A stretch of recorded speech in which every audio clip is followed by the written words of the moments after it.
결혼하자 맹꽁아 드라마 줄거리를 예상해봅니다. 남편과 아빠가 가장 필요한 순간에 달려와 줄 수 없는 사람을 어떻게 믿고 살아야 할지 잘 모르겠어요. 맹꽁이는 서민기와 강진아가 나란히 시장 조사를 하러 나가는 모습을 보다가 사고를 입을 뻔했는데 구단수가 맹꽁이를 구해주려다가 다치고 말았습니다. 맹꽁이는 자기가 정신을 놓은 이유가 서민기기 때문이라는 원망도 들었지만 응급실에서 구단수가 깨어날 때를 기다리는 동안 서민기와는 연락이 되지 않고 집에 돌아와서도 자신보다 늦게 들어오는 서민기를 마음 편히 볼 수는 없었습니다.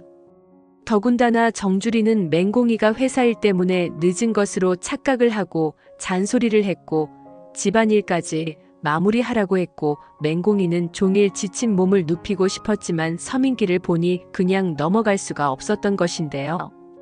맹꽁이는 어떤 이유로 사고가 날 뻔했는지를 설명하고 위기의 순간에 서민기의 도움을 받지 못한 것에 대해 서운한 마음을 드러냈지만 서민기는 구단수가 맹꽁이를 구해준 것에 대해 심기가 불편할 뿐이었습니다.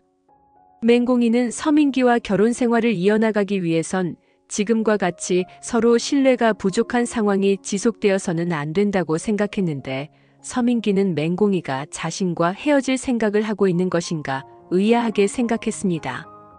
무슨 뜻이야? 나를 못 믿겠다는 건 나와 헤어지자는 소리야? 우리가 결혼한 지 얼마나 됐다고 공희 씨가 그런 생각을 하는 거야? 서민기는 당황스럽다는 듯이 물었고 맹꽁이는 그렇죠. 우리 결혼한 지 아직 한 달도 안 지난 거 맞죠? 제가 팀장님이랑 이혼할 가능성이 조금이라도 보였다면 결혼을 결심했겠어요? 전 한 번도 이혼 생각한 적 없는데 팀장님이 먼저 말을 꺼내시다니 제가 더 당황스러워요. 제 말의 뜻은 팀장님을 신뢰하고 이 결혼 생활 계속할 수 있게 제게 믿음 있는 모습을 보여달라는 뜻이었어요. 아이 아빠로서 제 남편으로서 제가 의지할 수 있게 해달라고 말해요. 오늘처럼 제가 제 자신의 운명조차 장담할 수 없는 지경을 겪어보고 나니 모든 순간에 최선을 다하지 않으면 반드시 후회할 날이 온다는 걸 깨달았거든요. 그동안은 팀장님과 강 팀장님이 오랫동안 유지해 오신 친분이 있기 때문에 웬만한 일은 다 넘어갔는데 이제는 그러고 싶지 않아요. 팀장님이 저한테는 어떤지는 몰라도 적어도 우리 아이한테만큼은 최선의 모습을 보여주셨으면 좋겠어요. 맹꽁이는 서운한 마음을 담아 토로했고 서민기는 공희 씨, 설마 나와 강진아 팀장과의 사이를 오해하고 있는 거야? 오해하지 않는다고 공희 씨가 먼저 말하지 않았어? 오늘부터 시장 조사차 강 팀장이랑 외근 나가는 거 공희 씨도 알고 있던 사실이었고 그건 공희 씨도 마찬가지였잖아. 아이 아빠로서 공희 씨한테 최선의 모습을 보여달라는 소리가 뭐야? 내가 아버지로서 자격이 부족하다는 뜻으로 들리는데 구단수가 오늘 공희 씨를 구해줘서 내가 구단수만 못하다는 소리야? 내가 공희 씨랑 같이 있었다면 나도 구단수 못지 않았어. 아니, 더하면 더했지. 내가 아이 아빠니까. 그리고 나는 공희 씨한테 연락 안 한 줄 알아? 나도 종일 뛰어다니고 공희 씨한테 연락했더니 전화 안 받았어. 공희 씨도 구단수와 같이 있었던 거잖아. 하자 맹꽁이는 단수가 나 때문에 다쳐서 한동안은 깨어나지 못했어요. 그래서 같이 있어준 거예요. 단수는 항상 그랬어요. 자기 안전 따위는 생각하지 않고 날 위해줬어요. 하자 서민기는 그래서 단수는 어떻게 됐어? 깨어난 거야? 하고 묻자. 맹꽁이는 네, 다행히 큰 부상은 입지 않았고 엄마 집으로 돌아갔어요. 하자 서민기는 둘 다 별 탈 없어서 다행이야. 하지만 난 공희 씨한테도 서운해. 나도 공희 씨 도움 필요하다고 간곡하게 부탁했잖아. 그런데 공희 씨는 내 부탁을 거절했어. 공희 씨 사고와 상관없는 일이라고 해도 나 역시 속상한 거 알아줬으면 좋겠어. 내가 오죽하면 헤어진 강 팀장과 다시 일을 하려고 했겠어? 그만큼 나한테는 이번 프로젝트가 사활이 걸린 문제였어. 내가 잘 돼야 공희 씨도 우리 아이도 다 잘 되는 거잖아. 어쨌든 오늘 일은 내가 잘못했어.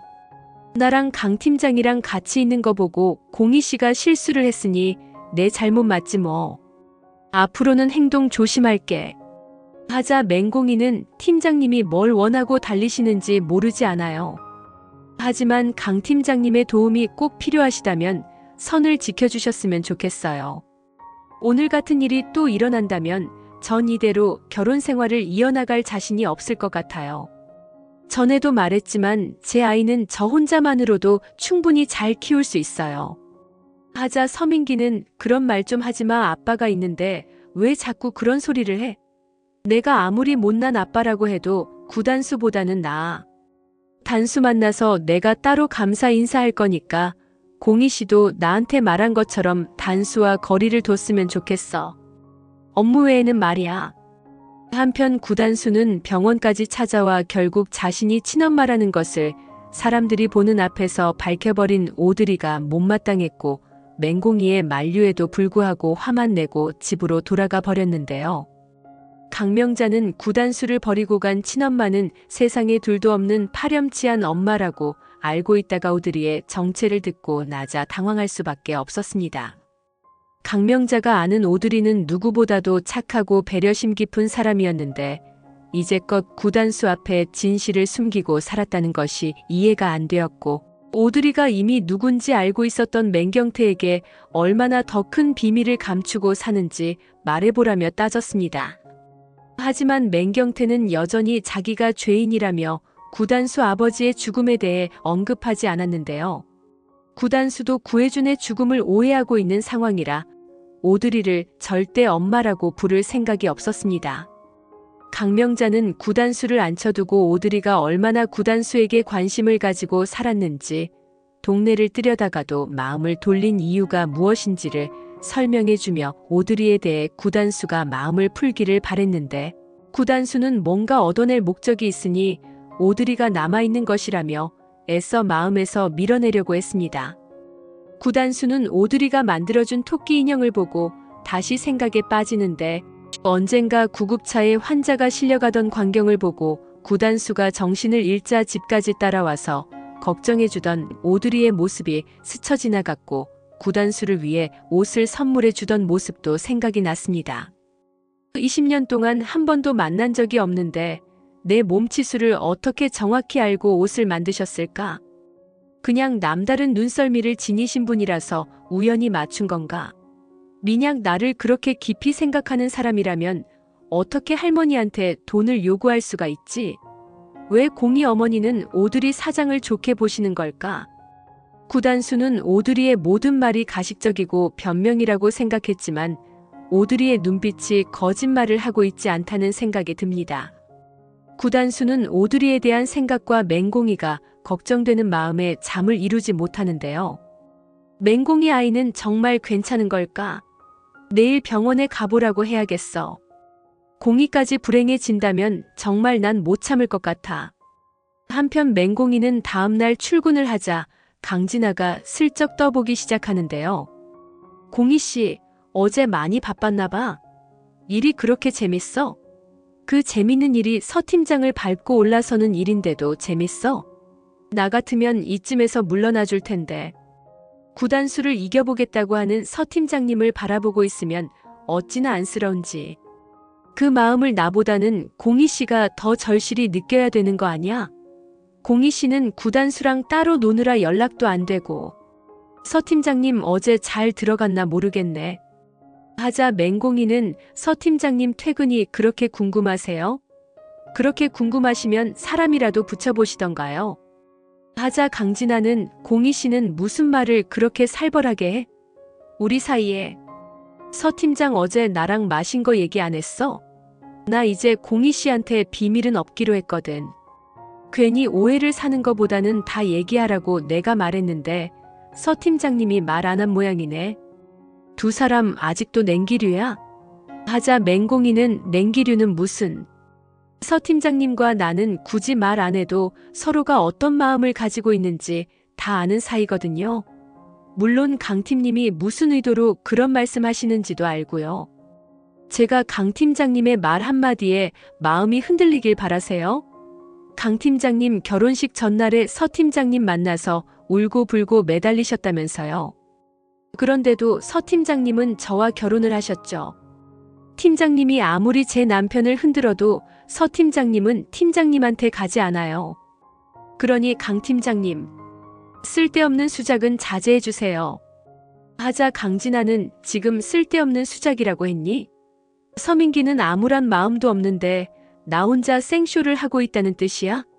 과연 공희 씨가 믿는 것처럼 사실이 그럴까?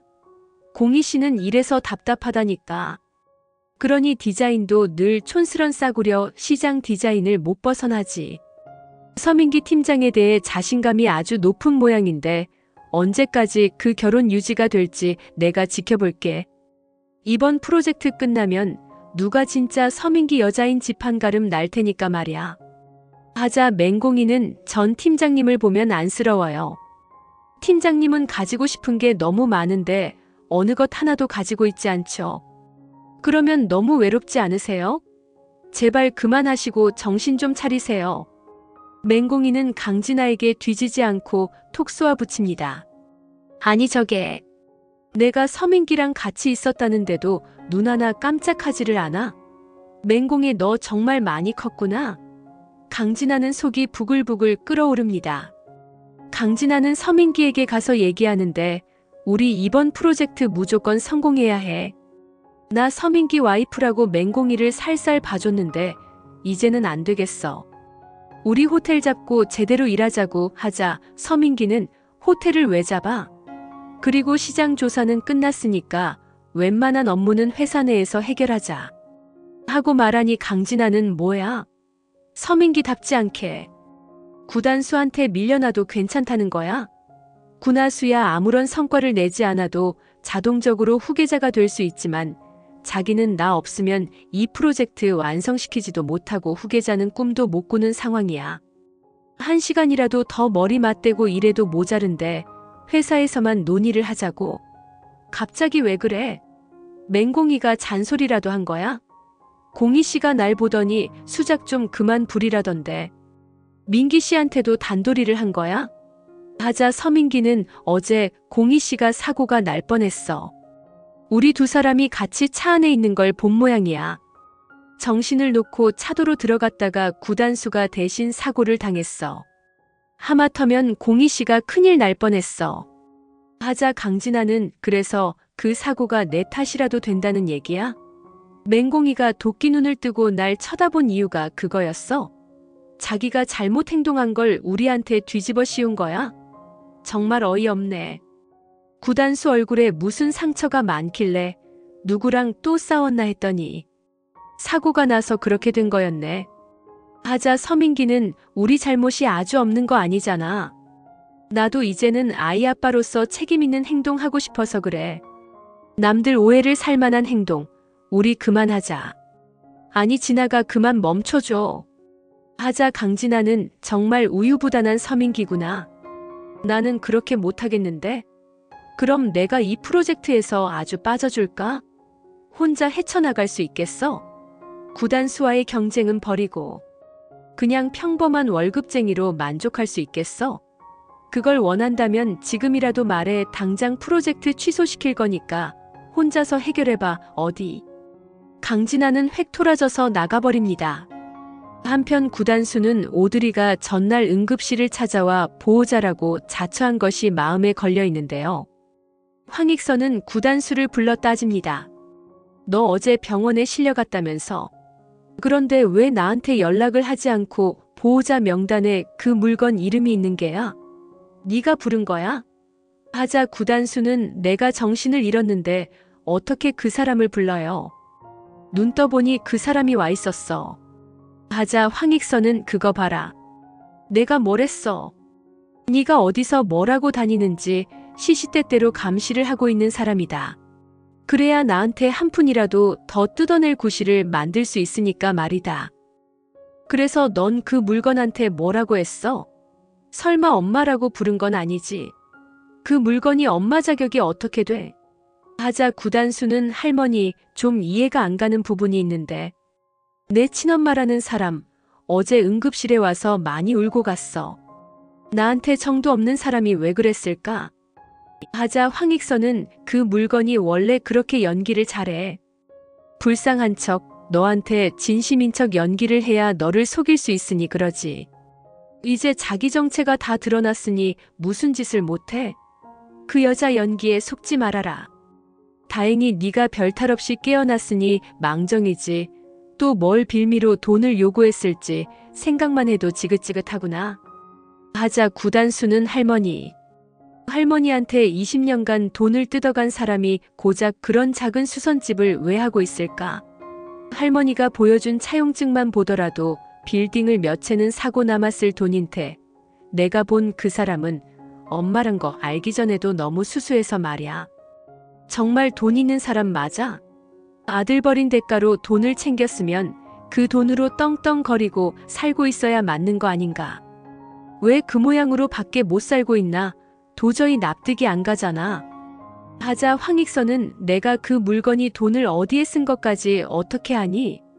그 아버지란 사람은 술에 도박에 돈을 흥청망청 쓰던 사람이고 그 엄마란 사람은 술집을 하면서 이 남자 저 남자 골리는 재미로 살았다던데.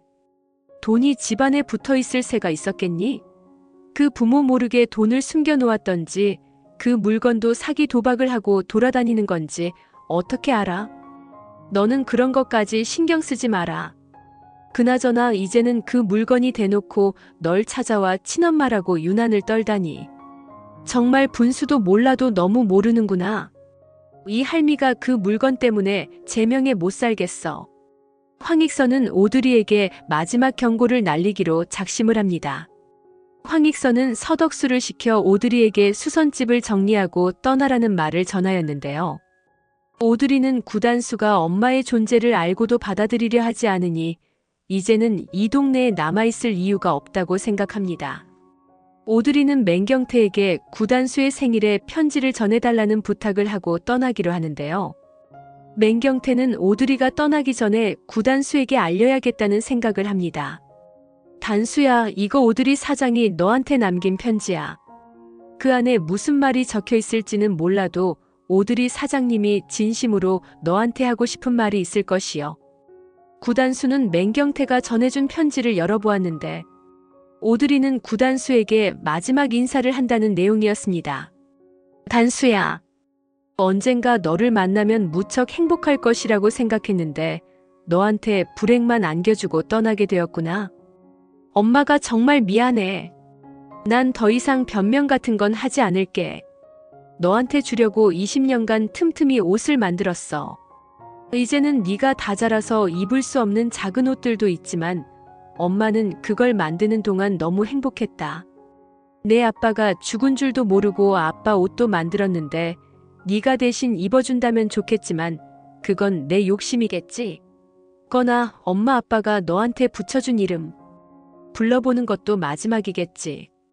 거나 엄마가 주는 마지막 생일 선물이야. 엄마는 널 정말 사랑하고 그리워했다. 오드리의 손편지를 보자 구단수는 심장이 덜컥 내려앉는 기분이 들었고 당장 수선집으로 달려갑니다. 수선집에는 오드리가 그동안 만든 구단수의 옷들이 선물 상자 안에 포장이 되어 있었고 구단수가 어릴 때 쓰던 스케치북도 함께 남겨져 있었습니다.